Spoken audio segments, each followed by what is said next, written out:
로마서 15장 14절에서 21절까지입니다. 내 형제들아, 너희가 스스로 선함이 가득하고 모든 지식이 차서 능히 서로 권하는 자임을 나도 확신하노라. 그러나 내가 너희로 다시 생각나게 하려고 하나님께서 내게 주신 은혜로 말미암아 더욱 담대히 대략 너희에게 썼노니, 이 은혜는 곧 나로 이방인을 위하여 그리스도 예수의 일꾼이 되어 하나님의 복음의 제사장 직분을 하게 하사 이방인을 제물로 드리는 것이 성령 안에서 거룩하게 되어 받으실 만하게 하려 하심이라. 그러므로 내가 그리스도 예수 안에서 하나님의 일에 대하여 자랑하는 것이 있거니와, 그리스도께서 이방인들을 순종하게 하기 위하여 나를 통하여 역사하신 것 외에는 내가 감히 말하지 아니하노라.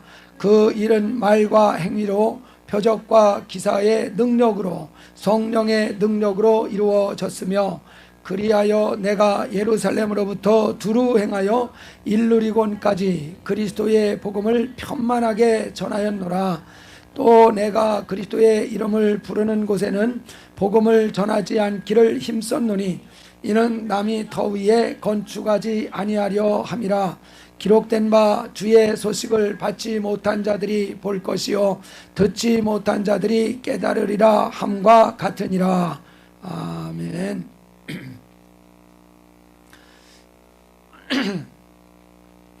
예, 우리 이 5월 말까지는 이제 이렇게 온라인으로 예배를 계속 해야 될 상황인 것 같습니다. 그렇지만 이제 늦어지도 내일부터는 좀 제재가 완화가 좀 되는 것 같습니다.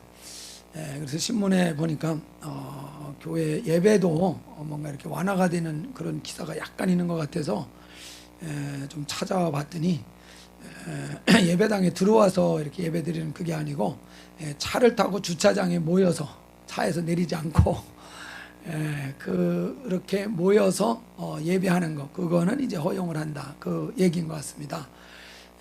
어쨌든 조금 완화가 된 그런 부분이 이제 있습니다.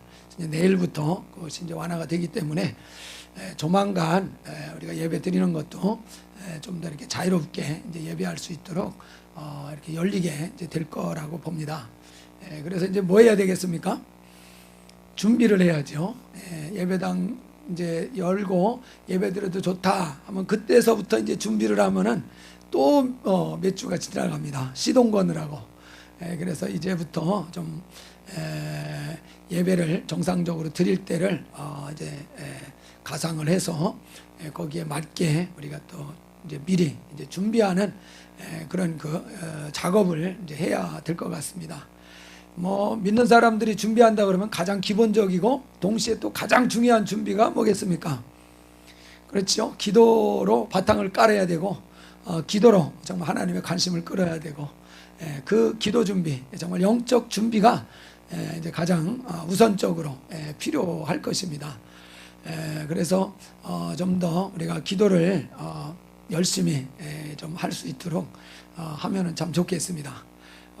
뭐 얘기를 들어보니까는 그거는 집사님 교회는 물론 이제 크지 않은 교회지만은 뭐 코로나 상황에서도 전혀 이전과 다름없이 그대로 모임을 이제 가졌다고 얘기를 들었는데, 참 한편으로는 참 믿음인 것 같기도 하고 한편으로는 또 좀 조심스러운 그런 느낌이 좀 들기는 했습니다만, 어쨌든 정말 주님 앞에서 우리의 믿음이 어쨌든 변함없이 주님을 향하는 그런 마음에 좀 변함이 없는 그런 그 상태로 잘 이렇게 좀 유지가 되고, 더 나아가서 그 믿음이 점점 더 뜨거워지고 정말 그 믿음이 점점 더 좀 온전해지는 그런 방향으로 이제 나아갔으면 좋겠습니다.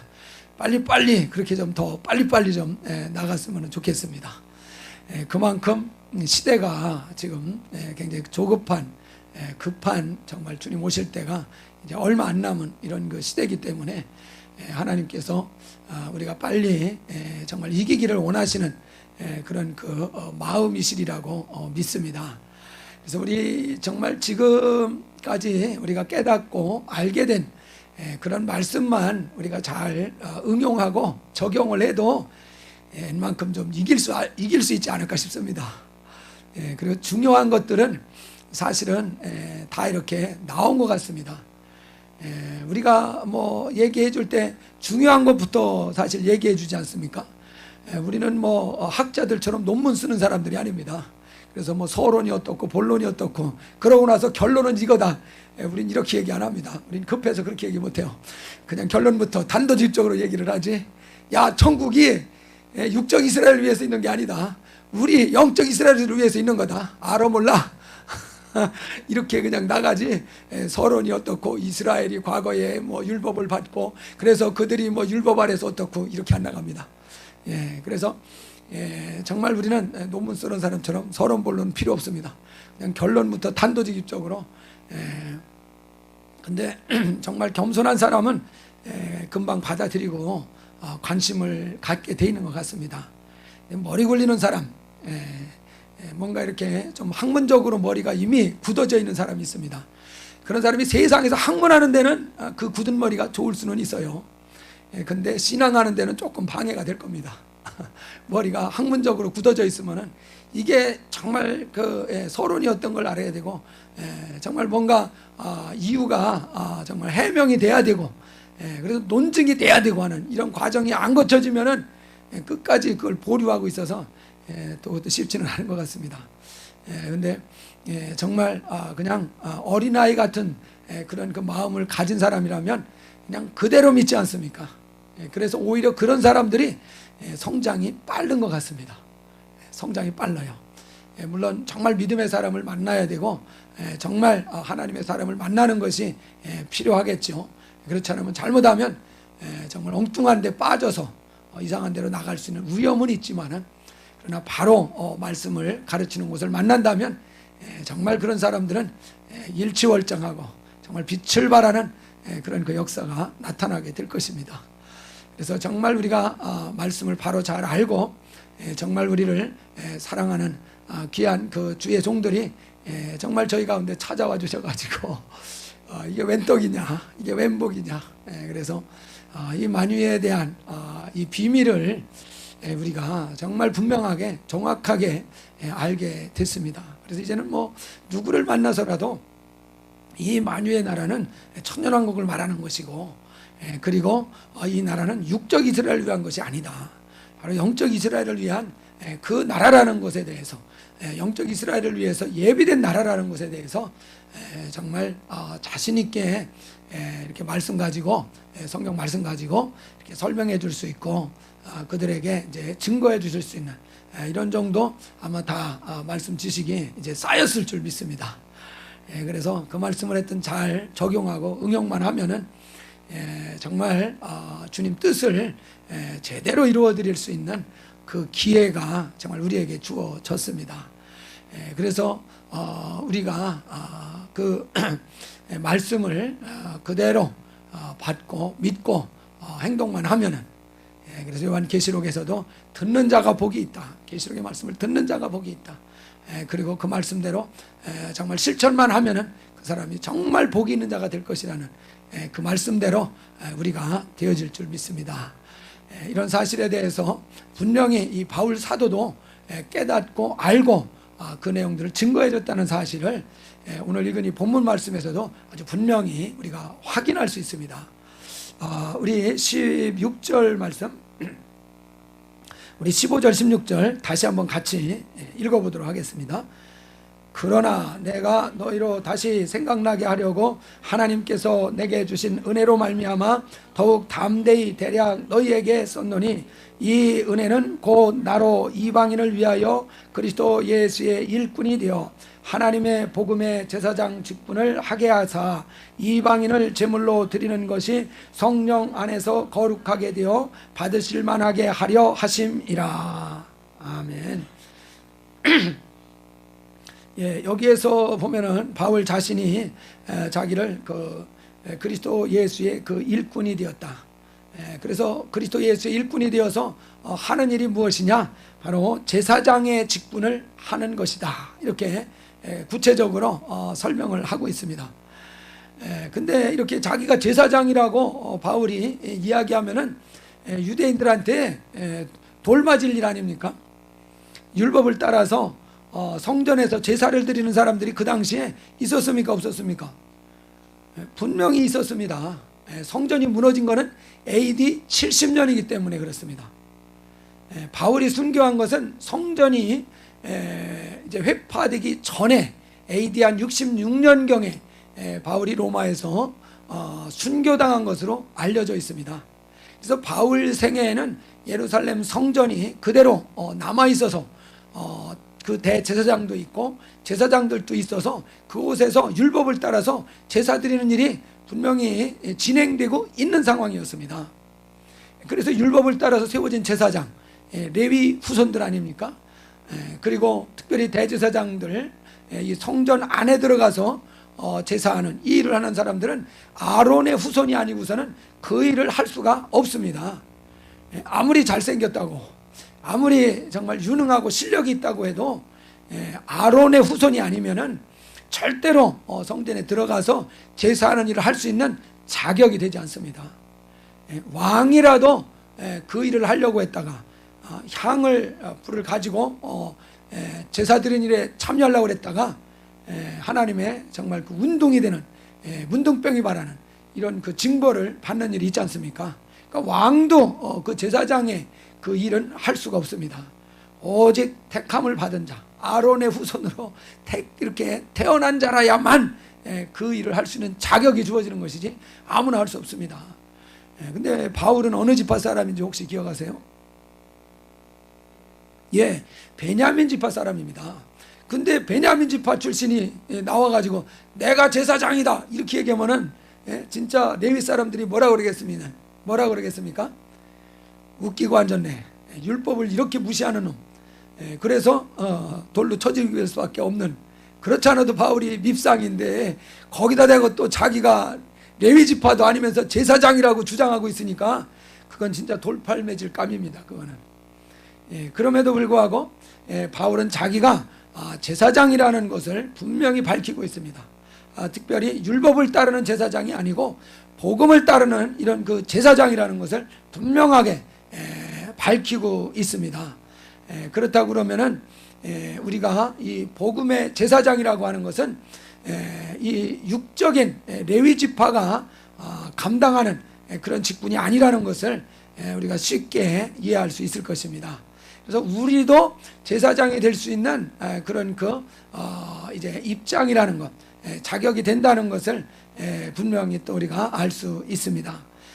근데 이 바울이 제사 직분을, 이 제사장 직분을 가지고서 제사장의 역할을 하는데 그때에 드려지는 그 제물이 무엇인가를 여기에서 이야기하고 있는데, 그 제물은 다른 것이 아니라 이방인이라고 이렇게 말하고 있습니다.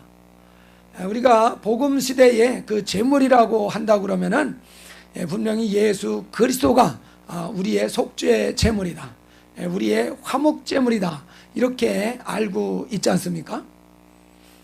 우리가 어떻게 제사함을 받았습니까? 이방인의 제물로 여러분 속죄를 받으셨습니까? 그건 아니지 않습니까? 우리의 속죄 제물이 누구입니까? 예수 그리스도십니다. 그래서 복음을 따라서 우리가 제물이 되어 주신 이는 분명히 예수 그리스도이십니다. 그래서 그 제물로 인해서 우리가 그 예수의 피가 하늘 성소에 대제사장 되신 그리스도 예수께서 들어가셔서 피를 뿌림으로써 우리의 죄가 속해지는 이런 그 역사가 일어난 것입니다. 그래서 복음을 따라서 제물을 논한다고 하면은 당연히 제물에 해당하는 것은 예수 그리스도이십니다. 근데 여기에서는 바울이 그것을 몰라서 이방인을 제물로 드린다 이런 말을 한 것은 아닐 것입니다. 바울 같은 대사도가, 이방인을 위해서 특별히 부름을 받은 사도가 그걸 몰라서 이방인이 제물이다 이런 표현한 것은 결코 아닙니다. 깊은 의미가 들어있는 것이죠. 그래서 바울이 정말 복음을 전하는 이유는 그들을 구원하는 것뿐만 아니라 무엇을 삼으려고 하는 것입니까? 제물을 삼으려고 그들을 이끄는 것이라는 겁니다. 복음을 전해서 그들을 구원으로 이끄는 이유는 그들이 제물이 되게 하기 위한 것이라는 겁니다. 제물이라는 것은 희생타라는 얘기거든요. 희생양이라 이렇게 말하지 않습니까? 그래서 세상 사람들이 듣기에 따라서는 자기를 희생양으로 삼는다, 그 말은 굉장히 거부감을 일으킬 수 있는 그런 이야기일 수도 있습니다. 그러나 바울은 이 이방인들을 제물로 삼기 위해서 그가 제사장 역할을 한다는 것을 말하고 있습니다. 그래서 제사장이 무슨 일을 해야 되는 위치에 있는 것인가, 이거를 잘 가르쳐주고 있습니다. 우리는 지금까지 제사장의 그 역할이라고 하면은 예수께서 우리를 위해서 희생하신 그거, 십자가에서 이루신 공로, 그것을 전달하는 것이 우리 그 복음의 일꾼된 제사장으로서의 역할이라고 생각을 하고 있었습니다. 그리고 그것이 제사장의 역할로서 충분하게 다 하는 것이라고 그렇게 여겼던 경향이 있습니다. 근데 바울은 자기가 제사장이라고 하면서 물론 그리스도의 복음을 전하는 일을 안 한 것이 아닙니다. 그렇지만 제사장 직무로서 했던 중요한 일이 한 가지 또 여기에 소개가 되고 있다는 사실입니다. 그것이 무엇입니까? 이방인을 제물로 드리는 그 일을 하는 것이 제사장의 역할이었다는 것이에요. 이런 역할을 지금까지 하는 것에 대해서 우리가 정확히 좀 이해가 부족했던 것 같습니다. 그래서 이방인들을 제물로, 정말 믿지 않는 사람들을 전도해서 그들을 제물로 드리는 이런 일을 하는 것, 이것에 대해서는 제대로 우리가 역할을 하지 못했던 것이 사실일 겁니다. 왜 그것이 중요한지를 잘 모르기 때문에. 물론 그것에 대해서 몰랐던 건 아닙니다. 근데 사람들이 그렇게 하면은 굉장히 부담스러워하지 않습니까? 제물이 되라 이러면은 나를 죽이라는 얘기구나, 그렇게 이제 받아들여 가지고 부담스러워하는 그런 경향이 있기 때문에 이 부분에 대해서는 별로 강조를 해주지 못했습니다. 그러나 복음의 제사장이라고 하면서 바울이 분명하게 그 역할을 해야 될 것이 무엇인지를 말하고 있습니다. 그 역할은 예수 그리스도가 제물이 되었다는 것을 증거하는 것뿐만이 아니라 바로 우리가 전도해서 믿게 하는 그 대상을 제물로 하나님께 바치는 그 일을 하는 것이 제사장 된 자가 해야 될 일이라는 것을 말하고 있습니다. 이렇게 하려면은 우리 자신부터가 제물로 하나님께 먼저 드려졌어야 이런 일을 하는 것이 가능할 줄 믿습니다. 자기는 드려주지도 않고 딴 사람 잡아다가 이렇게 제물로 드리려고 하면은 딴 사람들이 압니까 모릅니까? 기가 막히게 압니다. 그런 거는 그 참 아주 영물들이라서 니나 잘해라 이렇게 단박에 그 얘기하잖아요. 니나 잘해라. 얼마나 그런 걸 아주 표현이 이상하지만 귀신같이 잘하라. 영적 존재라서 그런 것 같아요. 그리고 우리가 정말 제물로 드려지고 나서 다른 사람들을 제물로 드리려고 하면은 그거는 순순히 잘 따라오는 것 같아요, 사람들이. 근데 나는 안 드리고 다른 사람들을 드리려고 하면은 야, 나를 그냥 이용해 먹으려는 것 같아 이런 느낌이 들어서 그런지 안 따라옵니다. 굉장히 거부하고 이렇게 굉장히 따지고 막 그러는 그 모습들을 이제 보게 됩니다. 그래서 우리가 정말 이방인을 제물로 드리는 것을 하려면은 나부터 완전히 제물로 드리는 그 일을 성공을 시켜야 됩니다. 그러려면은 이렇게 나를 제물로 드리는 것, 다른 말로 하면 자기를 부인하고 자기를 십자가의 못을 박는 일이잖아요. 그런 일들을 하는 것이 왜 중요한지 이것을 우리가 잘 이해하는 것이 필요할 것입니다. 그런데 우리가 이것에 대해서 잘 이해를 못했었기 때문에 이것이 굉장히 힘들고 어려웠던 것 같아요. 우리가 물론 뭐 이전에도 자기를 부인해야 된다, 그리고 자기를 십자가에 못 박아야 된다 이런 얘기 안 한 것은 아닙니다. 분명히 얘기하지 않았습니까? 근데 왜 그렇게 해야 되는지를 설명을 하는 게 좀 미흡했던 것 같아요. 그거 이해가 미흡했어요.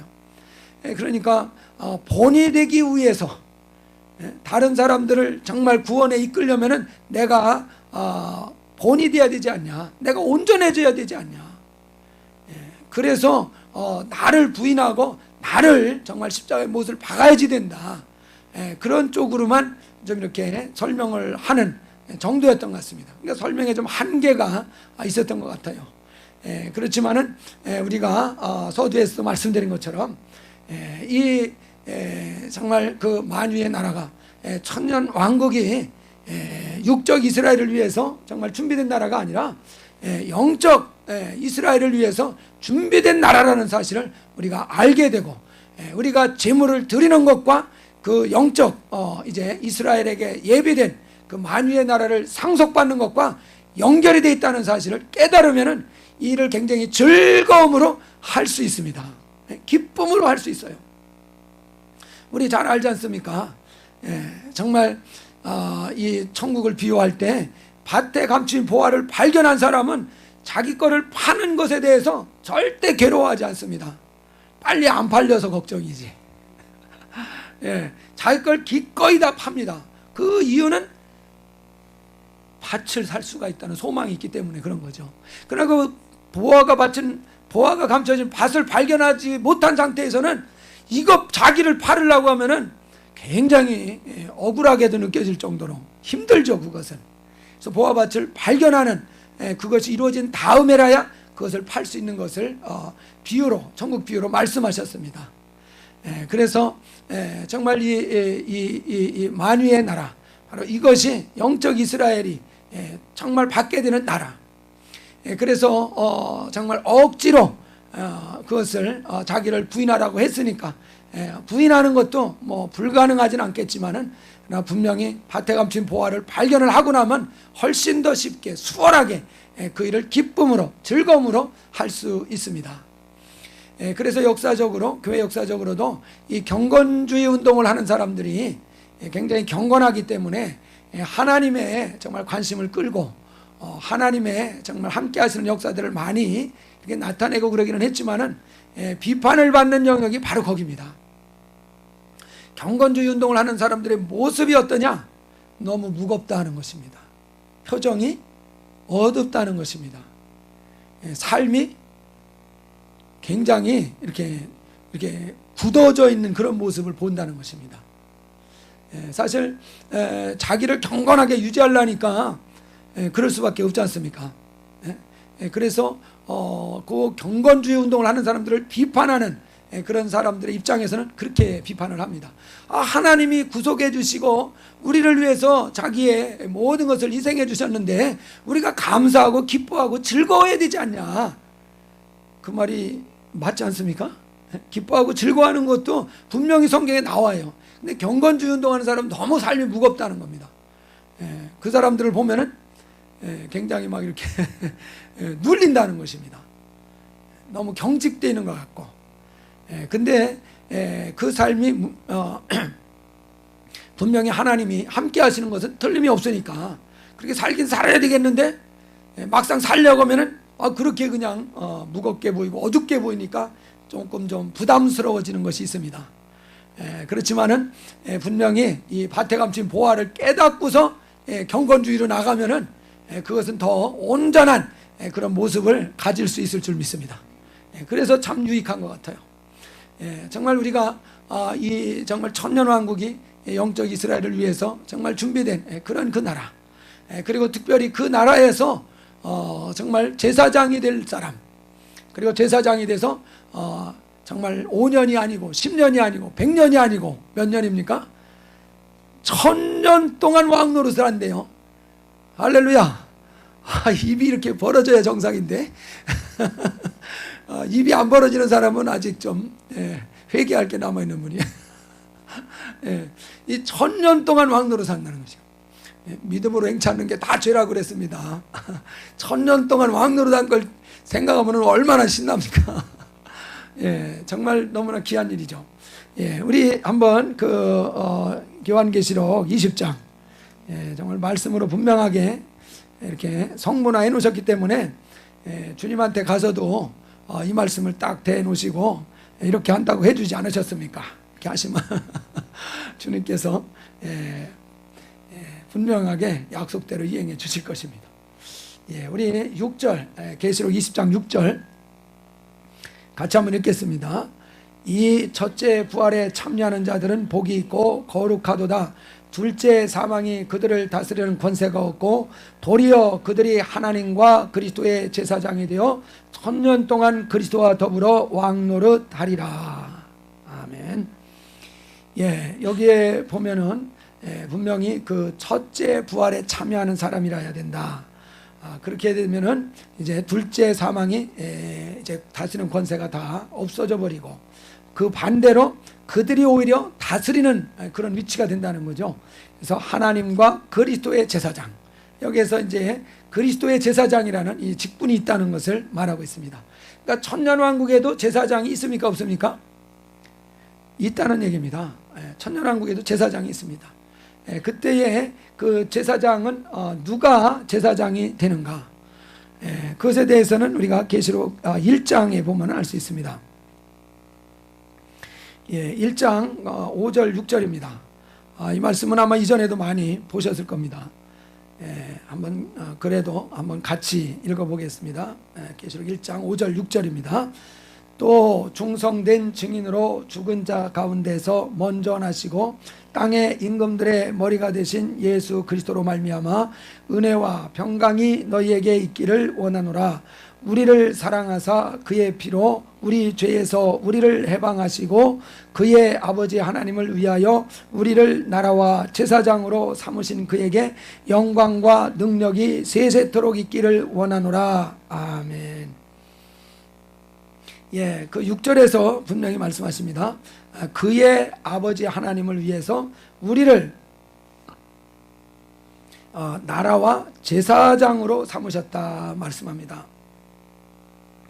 예, 우리를 나라와 제사장으로 그 삼으시는데 어떤 사람을 나라와 제사장으로 삼으시느냐? 5절 그 하반절에 보시면은 우리를 사랑하사 그의 피로 우리 죄에서 우리를 어떻게 했습니까? 해방을 하셨다. 그렇게 기록하고 있습니다. 그래서 해방하신 다음에 그의 아버지 하나님을 위하여 우리를 나라와 제사장으로 삼으셨다. 이 말입니다.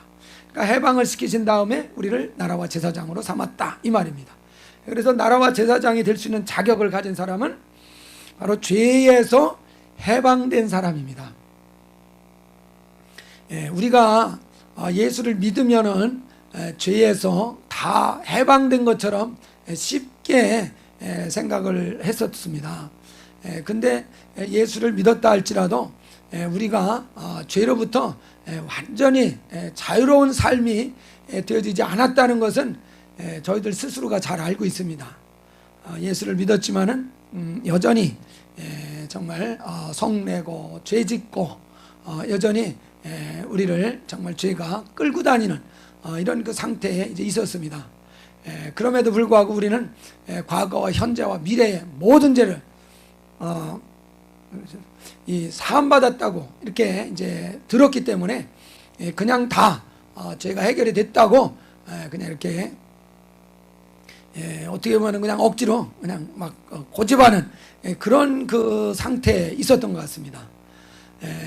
분명히 우리가 믿음으로서 그분의 공로를 믿음으로써 우리의 영은 죄 사함을 받았습니다. 그래서 죄에서 자유함을 받았습니다. 그래서 우리가 죽으면 낙원에 가는 그런 그 축복이 예비되어 있습니다. 그렇지만은 그 구원이라고 하는 것이 우리의 영만의 문제가 아니라 이 혼의 구원에 대해서도 성경은 분명히 다루고 있습니다. 근데 이 혼의 구원을 바로 이루는 것, 그것이 이제 우리가 이제 자기를 부인하고 자기 십자가를 지는, 여기에 우리 본문의 말씀대로 한다면 자기를 제물로 드리는 이것과 연결이 되어 있습니다. 그래서 죄가 그치려면은 내가 완전히 죽으면 그칩니다. 믿습니까? 내가 완전히 죽으면 죄가 더 이상 나를 주관하지 못하게 되어 있습니다. 죽은 사람을 죄가 어떻게 건드리겠습니까? 아무리 죄가 와서 좀 살려보려고 해도 건드려보려 해도 아무런 그런 그 반응이 나타나지 않습니다. 그래서 자기가 죽은 자가 될 때 죄에서 해방되는 그런 역사가 나타납니다. 근데 한 가지 우리가 분명히 또 알아야 될 사실은 내가 그리스도와 함께 십자가에 못이 박혔습니까? 안 박혔습니까? 예, 언제 박히셨나요? 예, 예수 그리스도 죽으실 때 이미 처리를 하셨습니다. 예, 그 사실을 우리가 믿음으로 알았죠. 예, 그것을 깨달았죠. 그래서 이미 그리스도와 함께 정말 옛사람이 장사 지내졌다는 사실을 깨닫고 그것을 고백하는 의미에서 한 것이 뭡니까? 침례를 받았지 않습니까? 침례를, 물속에 들어갔다 나오는 이 침례를 행했습니다. 그리고 나서 그 다음에 또 하나의 침례를 받는데 무슨 침례입니까? 성령 침례를 받습니다. 성령이 이제 우리에게 오셨습니다. 그래서 성령을 통해서 이제 이루어 주시는 것이 우리를 죄에 대해서 깨닫게 하시고, 의에 대해서 깨닫게 해주시고, 심판에 대해서 깨닫게 해주십니다. 왜 그런 것들을 깨닫게 하시겠습니까? 해결하라고 그러는 거죠. 해결하라고, 해결해 주시려고. 바로 우리가 믿지 않는 것이 죄라고 그랬습니다. 성경에서 보면은 성령이 오셔서 견책을 해주시는데 믿지 않는 것이 죄다. 예수 그리스도와 합하여서 우리가 십자가에서 죽었다는 사실을 믿지 않는 것이 죄라는 것도 기억하셔야 됩니다. 내가 살아서 분명히 다른 사람 미워도 하고 정말 욕도 하고 그랬는데 그거 내가 살아있는 거 아닌가? 분명히 내가 살아서 이렇게 작용을 한 것처럼 이렇게 우리가 이렇게 생각하게 됩니다. 그러나 그것은 내가 아니고 내 속에 거하는 뭐예요? 죄인이라. 내 속에 거하는 죄인이라. 나는 그리스도와 함께 분명히 십자가의 못이 박혀졌습니다. 그래서 이 사실을 강력하게 주장을 하셔야 됩니다. 하나님 앞에서 내가 화내고 성내고 다른 사람 미워하고 욕했다. 그러면 이것은 죄가, 내 속에 거하는 죄가 있구나 하는 것을 깨달으셔야 됩니다. 깨달으면 됩니다. 깨달으시면 돼요. 그리고 나는 그리스도와 함께 합하여서 죽어졌다 하는 것을 담대하게 시인하고 선포하는 것을 통해서 그 죄를 대항하시기 바랍니다. 내가 아니기 때문에 대항할 수가 있는 겁니다. 나라면은 내가 어떻게 대항을 하겠습니까?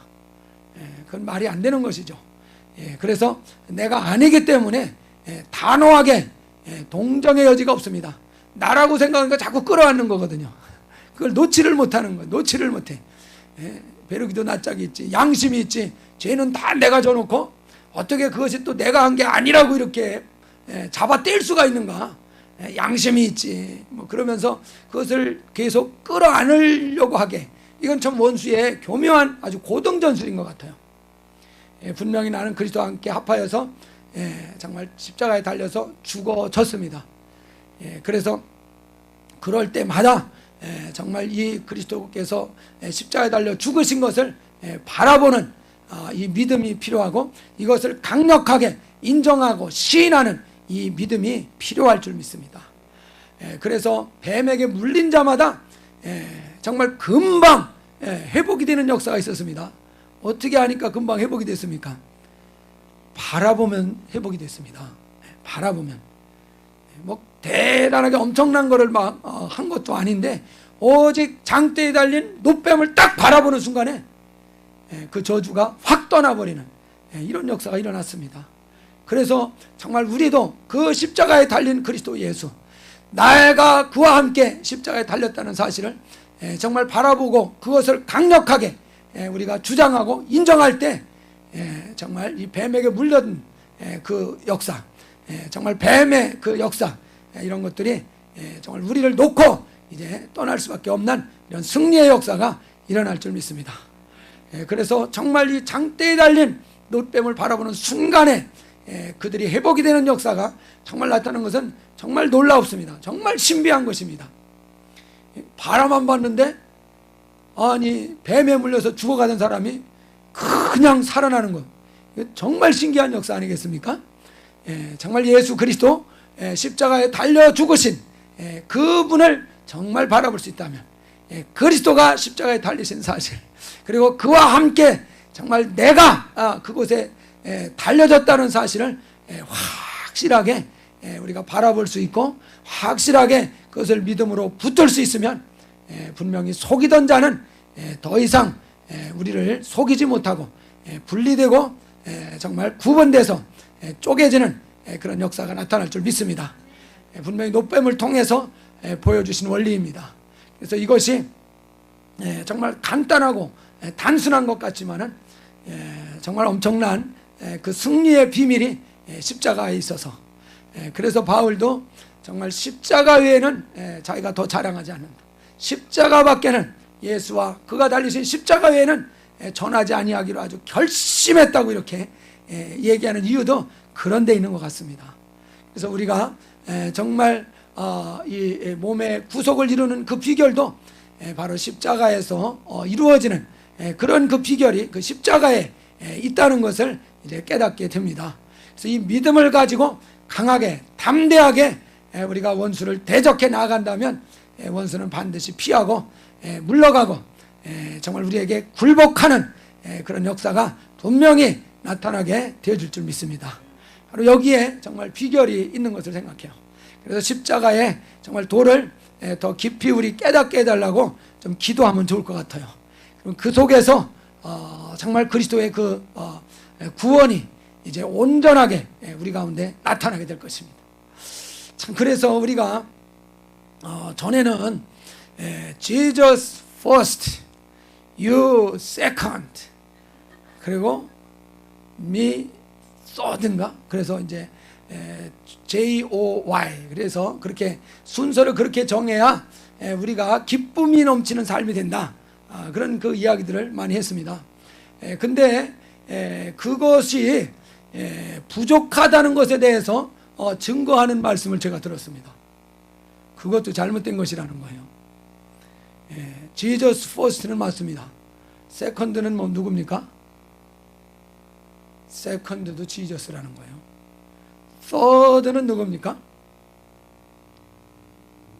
세 번째도 예수라는 겁니다. 다른 말로 하면 뭐예요? 예수가 전부라는 것입니다. 우리가 정말 그리스도에게 제물로 드려진 사람은 예수가 전부인 사람이 될 것입니다. 예수를 먼저 해드리고 그 다음에 이제 나를 또 챙길 수 있는 게 남아있다면 아직 덜 죽은 사람입니다. 덜 죽은 사람이에요. 그래서 뭔가 나 어떻게 보면은 그게 교묘한 속임수일 수 있어요. 하나님을 속이는 일이에요. 나의 행복을 이루기 위해서 교묘하게 먼저 선심 쓰는 것 같은 뭔가 이게 좀 온전치 못한 모습이 될 수도 있습니다. 잘못하면. 그래서 완전히 나를 하나님 앞에 제물로 드린 상태라면, 그리스도와 함께 십자가에 못이 박혀진 상태의 사람이라면 그 사람은 그리스도가 전부가 된 사람인 줄 믿습니다. 전부예요. 그러니까 첫째도 예수 그리스도요, 둘째도 예수 그리스도요, 셋째도 예수 그리스도요. 그리스도가 전부인 사람으로 바뀌어버리고 말 것입니다. 그래서 정말 우리가 이와 같이 주님 앞에 완전히 드려진 사람, 그래서 완전히 주님 것이 되어진 사람, 바로 이 사람이 그리스도의 제물이 된 사람이고, 그 사람이 이제 천년왕국에서 그리스도의 제사장이 되는 그런 자격을 가진 사람입니다. 그래서 우리가 제물이 되어서 완전히 내 것이 하나도 없잖아요. 내 것이 그래도 먼저 하나님 드리고 그 다음 다른 사람 주고 그 다음 3분의 1은 내 것, 이래야 이게 그래도 좀 재미가 있을 것 같은데 내 건 하나도 없잖아요. 그러면 어떻게 해요? 이거 재미가 없잖아요. 근데 말씀하신 것처럼 천년왕국을 우리에게 주신다는 거죠. 그런 사람에게 바로 예수께서도 정말 자기를 완전히 내어주셨지만, 그래서 정말 그 33살의 나이에 그 십자가에서 죽으셨다는 걸 인간적으로 생각할 때는 동정이 가요, 안 가요? 아이고 젊은 양반이 안 됐다, 이런 생각이 들어요, 안 들어요? 그런 생각이 들 수 있습니다. 그러나 분명히 죽으신 다음에 그는 다시 3일 만에 부활하셔서 그 보좌 우편에 앉으시는 그 영광으로 들어가셨습니다. 그러니까 자기를 완전히 제물로 내놓으셨기 때문에, 그래서 그가 제물로다가 완전히 십자가에서 희생이 되어버렸기 때문에 자기께 하나도 남지 않는 그런 상태가 돼버리고 나니까 하나님께서 그 다음부터는 그를 살려내시고 그를 저 최고의 영광의 보좌에 앉혀주시는 그런 역사가 있었습니다. 그래서 우리가 제물이 되어져서 주님의 것이 되어져 버리고 내 거는 하나도 없는 이런 그 상태가 된다 그러면 우리는 nothing처럼 여겨질지 모르지만 그때부터 하나님이 우리를 붙드셔서 정말 첫째 부활로 이끌어내시고 그리고 그곳에서 그리스도의 제사장으로서 그리고 1000년 동안 왕노릇하게 하는, 그러니까 제사장이면서 동시에 뭡니까? 왕입니다. 제사장이면서 왕으로서 1000년 동안 다스리는 그 영광을 얻는다는 것입니다. 이 땅에서 내 거 하나도 없는 게 손해가 아니에요. 훨씬 이익이죠. 이 땅에서 육체로 살아봐야 뭐 100년이나 더 살겠습니까? 그거를 정말 원래 우리 또 내 것도 아니지 않습니까? 원래 하나님이 자기를 위해서 다 지어놓은 거잖아요. 근데 자기 것이라고 그렇게 우기고 그렇게 죄 길로 들어섰던 거죠.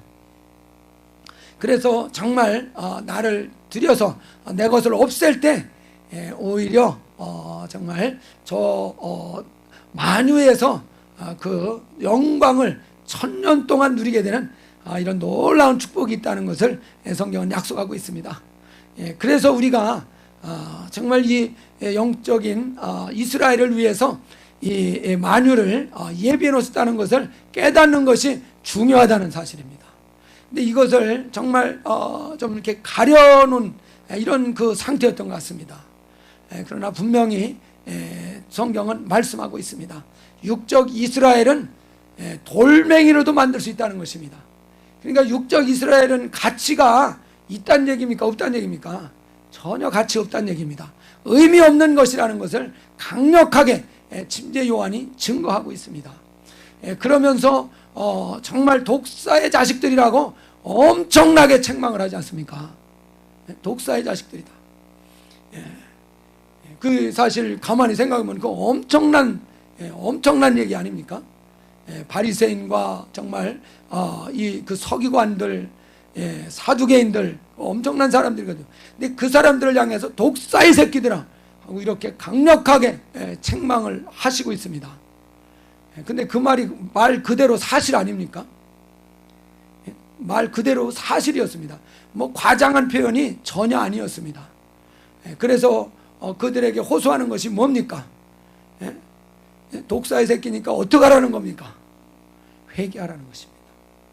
회개가 살 길이라는 것입니다. 유일하게 살 수 있는 길은 회개하는 길밖에 없다는 것에 대해서 가르쳐주고 있는데 도대체 회개를 하려고 하지 않으니까 육적 이스라엘을 정말 하나님이 부르셔서 그들이 최고인 줄로만 이렇게 생각을 하고 있으니까 바로 그것이 뭡니까? 원수에게 절대적으로 속아 있는 그 모습이라는 겁니다.